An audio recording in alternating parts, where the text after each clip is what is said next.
The deceased communist dictator Mao Zedong was still bigger than Jesus in China. He was probably even bigger than John Lennon. Devoted pilgrims visited the village where he was born. China's Communist Party touts Mao as its source of legitimacy. A previously destitute farmer made a fortune by opening a chain of Mao family restaurants that served Mao-themed meals, such as Long March chicken and the chairman's favorite braised pork. As one 23-year-old nurse observed, Mao is a god in the East. Mao was also a god-awful human being. In King of the Mountain, author Arnold Ludwig writes that China's celebrated despot had a hand in estimated 40 million deaths. But decades of indoctrination have in large part blinded China to just how full of crap Mao actually was. In fact, the man was chronically constipated. As Ludwig describes, the chairman's bodyguards were trained not only to protect him against enemies, but also to give him enemas if they failed at prying the stubborn poop from his butt with their fingers first. Even Mao's poops were regarded as special occasions. At the end of a 9-day bout of constipation, his employees rejoiced. The chairman's bowels have moved. Having to unclog a dictator's butt by hand must have been horrific enough. But it must have been especially horrendous in Mao's case,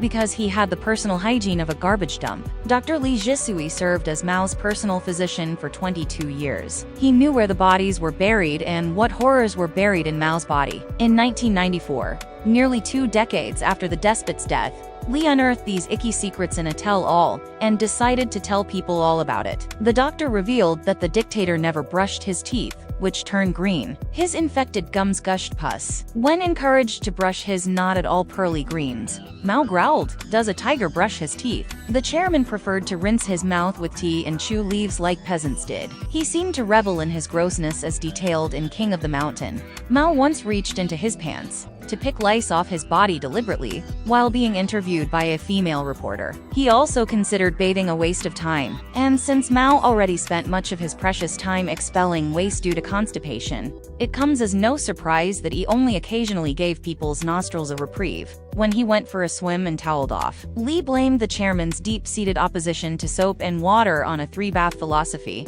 that Chinese peasants allegedly adopted: a bath at birth, one before marriage, and one at death. However, one other exception that appears in Li's tell-all: the congenitally filthy dictator claimed to clean his genitals by showering himself with women. Or, as the chairman crudely put it, "I wash myself in the bodies of my women." To make matters more revolting, Chairman Li's crotch reportedly rivaled China's Yellow Emperor. In exchange for taking them to bed, he gave some of them a minor venereal disease. Li urged him to take medication so that his partners didn't keep getting the short end of Mao's disease-infested stick. But true to form, the chairman acted like a massive dictator, dismissively insisting, "If it doesn't bother me, it doesn't matter." And since Mao didn't exhibit symptoms, it didn't bother him. One of the giant ironies of Mao's reign is that he waged a major campaign that promoted peasant hygiene, improved sanitation, and reduced STDs. The Communicable Disease Control (CDC), implemented under Mao, led to a huge boost in life expectancy and dramatic drops in infant mortality,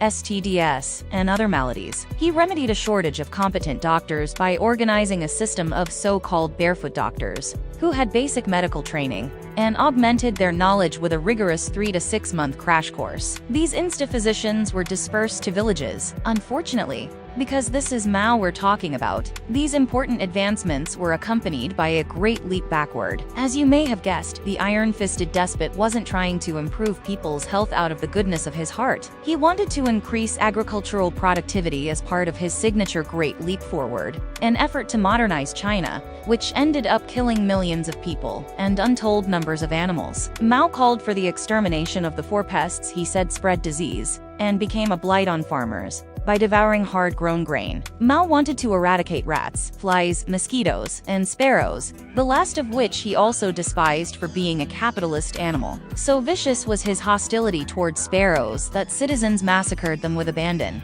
going so far as to bang pots, pans, and drums to keep the birds from landing, forcing them to fly until they dropped dead from exhaustion. China's war on sparrows spawned a plague of locusts that devoured crops, leading to a catastrophic famine that, combined with other hardships, claimed tens of millions of lives. So even when Mao tried to clean up the country, his disgustingness stunk up the place. Thanks for watching. See you on the next one. Oh, and don't forget to subscribe.